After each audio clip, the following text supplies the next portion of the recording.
Hai semua, salam sejahtera Malaysia. Tuan-tuan dan puan, selamat datang ke channel Vels Lifestyle. Saudara-saudara, terdapat satu pendedahan baru di mana nama salah satu nama kepimpinan Barisan Nasional yang diarah untuk melepaskan jawatan, yang diarah untuk meletakkan jawatan dan dilucutkan jawatannya. Di mana setelah nama beliau tidak disebut untuk bertanding, tidak dicalonkan untuk bertanding pada PRN, tetapi memegang jawatan yang tinggi, pada akhirnya terdapat kepimpinan politik yang meminta nama Tengku Zafrul untuk dilucutkan. Dalam sebuah artikel dari sinarharian.com, Pilihan Raya Negeri, Tengku Zafrul digesa letak jawatan Bendahari UMNO BN Selangor.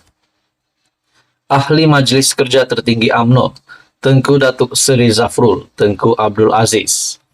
Dalam sebuah artikel ini, Tengku Zafrul digesa melepaskan jawatan sebagai Bendahari UMNO dan Barisan Nasional Selangor setelah tidak tersenarai sebagai calon parti itu menjelang pilihan raya negeri.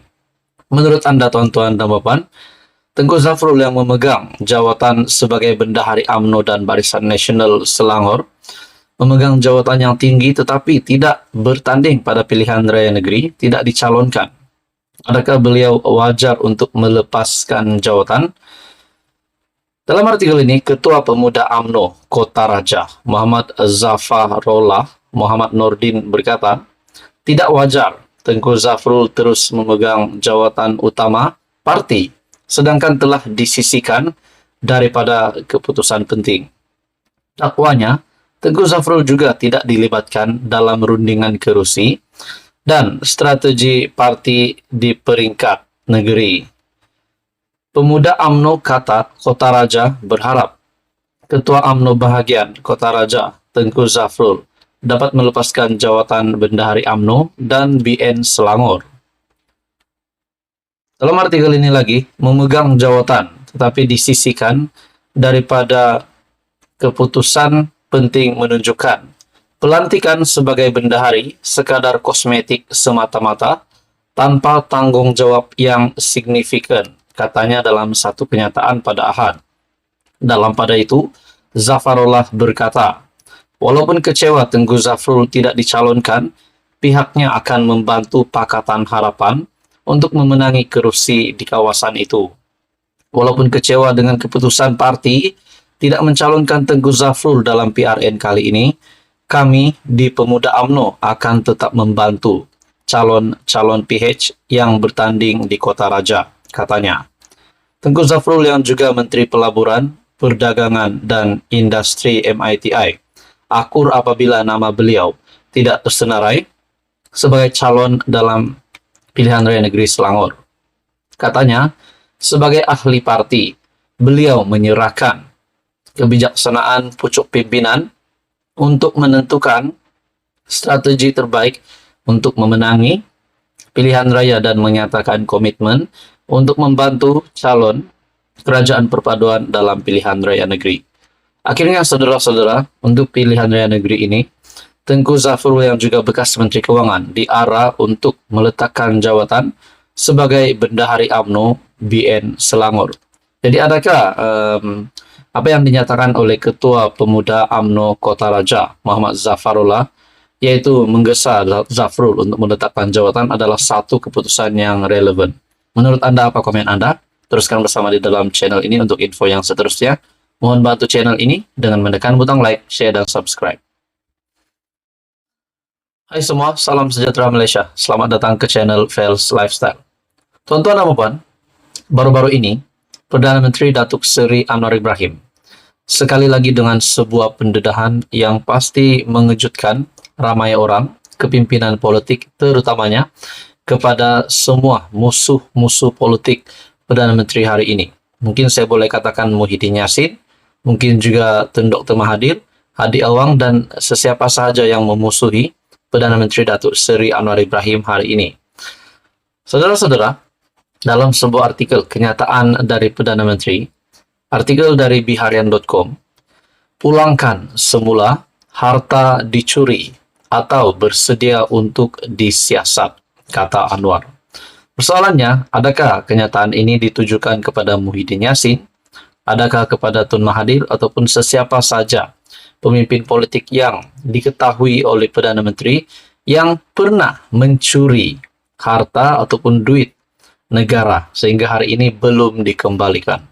Kalau benar memang Datuk Seri Anwar Ibrahim tahu pencuri ini, mungkinkah Tun Mahathir yang juga pernah menjadi Perdana Menteri, mungkinkah Muhyiddin Yassin yang pernah menjadi Perdana Menteri, mungkinkah Datuk Seri Anwar Ibrahim mengetahui berapa jumlah duit ataupun harta yang sudah dicuri? Mungkinkah ratusan juta, mungkinkah berbilion-bilion? Nah, semua ini menjadi pertanyaan. Dalam artikel ini, Datuk Seri Anwar Ibrahim memberi kata dua kepada seorang pemimpin politik. Sama ada memulangkan semula harta yang didakwa dicuri atau bersedia untuk disiasat. 3 kali saya tegaskan, termasuk malam ini, kamu mesti pulangkan balik uang dan harta yang kamu curi daripada rakyat. Jadi bagi saya ini satu amaran keras Perdana Menteri Datuk Seri Anwar Ibrahim. Namun tidak disebutkan siapa individu itu di sini. Dalam artikel ini, jika tidak, saya akan minta pihak berkuasa menyiasat, termasuk pergi ke rumah dia, pergi ke pejabat dia, semak akaun dia, katanya ketika berucap pada program Jelajah Perpaduan Madani dan pelancaran Jentera Perpaduan Kelantan malam tadi. Yang turut hadir ialah Timbalan Perdana Menteri dan Pengerusi Barisan Nasional, Datuk Seri Dr. Ahmad Zahid Hamidi, serta Pengerusi UMNO Kelantan, Datuk Ahmad Jazlan Yaakob. Pada masa yang sama, Anwar berkata, bawah pemerintahannya, beliau meminta SPRM, Suruhanjaya Pencegahan Rasuah Malaysia, untuk menyiasat menteri sama ada terbabit dalam pengambilan kontrak atau saham. Beliau berkata, pendekatan itu dilakukan bagi menyelamatkan negara dan tidak mahu berlaku penyalahgunaan wang yang sepatutnya digunakan untuk membantu rakyat. Kita hendak hentikan amalan pemimpin mencuri kekayaan dan alhamdulillah semua pihak memberi sokongan padu atas usaha saya itu, katanya. Jadi pendedahan dari Perdana Menteri ini kita dapat tahu tidak mungkin Datuk Seri Anwar Ibrahim mengeluarkan kenyataan ini kalau beliau tidak mengetahui siapa pemimpin politik, pemimpin yang sebelum ini, yang di mana pendedahan ini Datuk Seri Anwar Ibrahim meminta supaya pulangkan semula harta yang dicuri atau bersedia untuk disiasat. Adakah mungkin Tun Mahathir, Muhyiddin Yassin atau sesiapa saja? Jadi saudara-saudara, kalau benar ada yang memang mencuri harta dan Datuk Seri Anwar Ibrahim sudah memberikan amaran supaya memulangkan semula harta itu, kalau tidak, sudah pasti pihak berkuasa akan menyerbu kediaman pejabat dan menyemak akaun seperti apa yang dinyatakan di dalam artikel ini. Tuan-tuan dan puan, teruskan bersama di dalam channel ini untuk info yang seterusnya. Mohon bantu channel ini dengan menekan butang like, share, dan subscribe. Halo semua, salam sejahtera Malaysia. Tuan-tuan dan puan, satu lagi keputusan Suruhanjaya Pencegahan Rasuah Malaysia, SPRM, yang mengejutkan. Di mana tangkapan ini ataupun pendedahan SPRM ini, situasi ini berlaku di Kuala Terengganu.